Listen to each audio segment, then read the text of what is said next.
Amerika Serikat resmi mengumumkan tarif global baru yang mulai berlaku pada 24 Juli tahun 2026.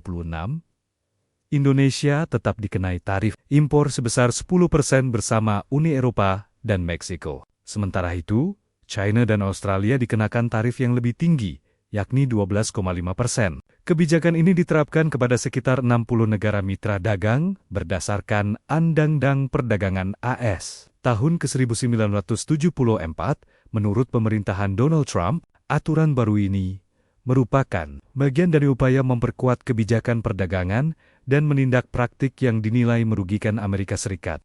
Pemerintah menyiapkan insentif pajak hingga 0% hingga 50 tahun di Pusat Finansial Internasional Indonesia. Kita ke informasi pertama pemirsa, pemerintah menyiapkan insentif pajak 0% hingga 50 tahun di Pusat Finansial Internasional Indonesia.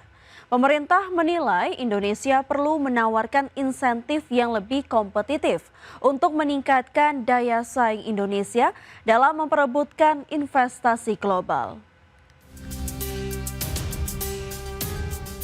Pemerintah menyiapkan insentif pajak hingga 0% hingga 50 tahun di Pusat Finansial Internasional Indonesia. Pemberian insentif tersebut untuk meningkatkan daya saing Indonesia dalam memperebutkan investasi global.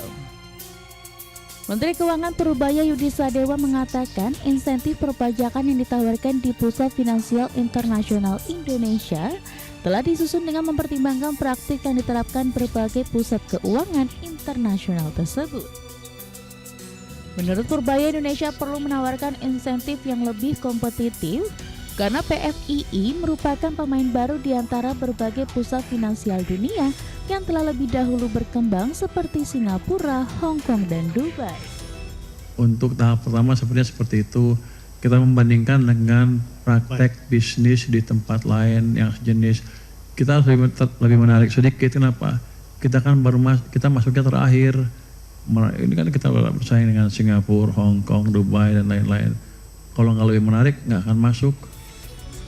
Pemberian insentif tersebut diyakini dapat meningkatkan daya saing PFII di mata investor global, terutama di tengah ketidakpastian geopolitik yang mendorong pelaku pasar mencari alternatif pusat keuangan untuk menempatkan modal.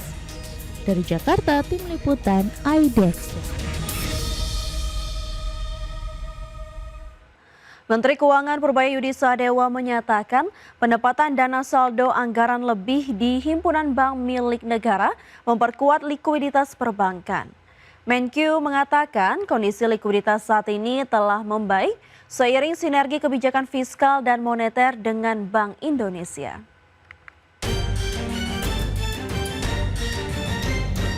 Menteri Keuangan Purbaya Yudi Sadewa mengatakan penempatan dana saldo anggaran lebih di himpunan bank milik negara memperkuat likuiditas perbankan melalui koordinasi erat antara pemerintah dan Bank Indonesia.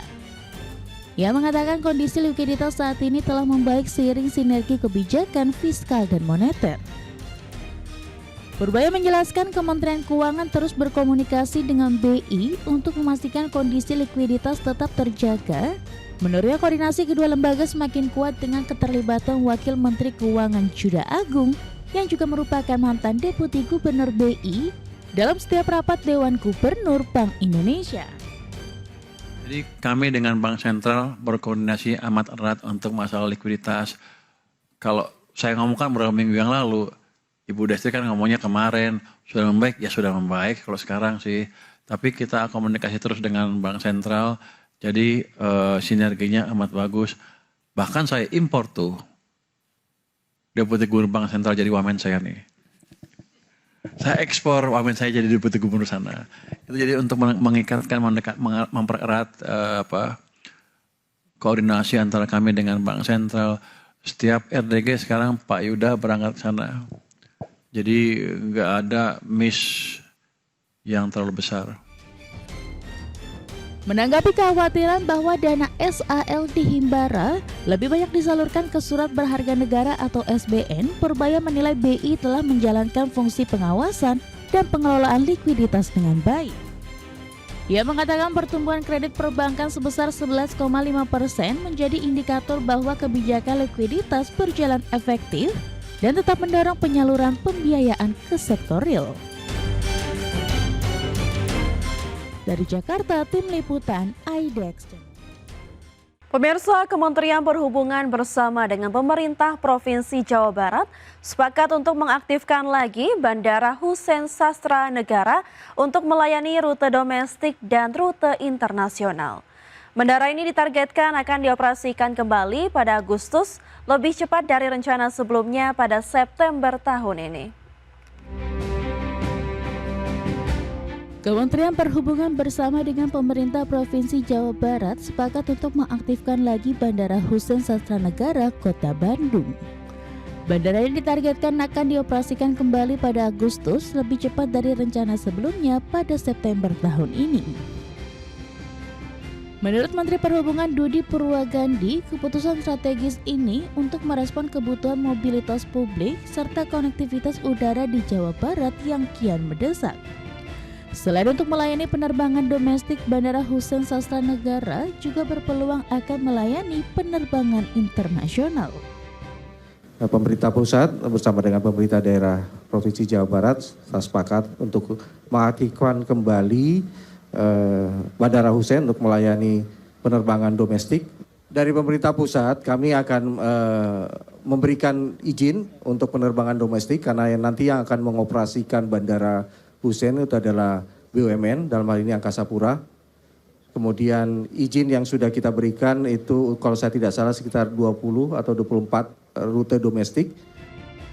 Untuk mengejar target pengoperasian pada Agustus 2026, pemerintah kini memprioritaskan pembenahan serta inspeksi menyeluruh terhadap kesiapan prasarana penerbangan demi menjamin keselamatan dan keamanan penumpang.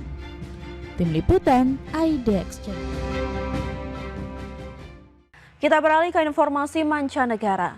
Badan Meteorologi Jepang atau JMA memperingatkan bahwa suhu panas ekstrim diperkirakan kembali menerjang sebagian besar wilayah pada hari Rabu waktu setempat, di mana peringatan sengatan panas atau heat stroke diterbitkan untuk 41 dari 47 prefektur membentang dari wilayah Tohoku hingga Okinawa.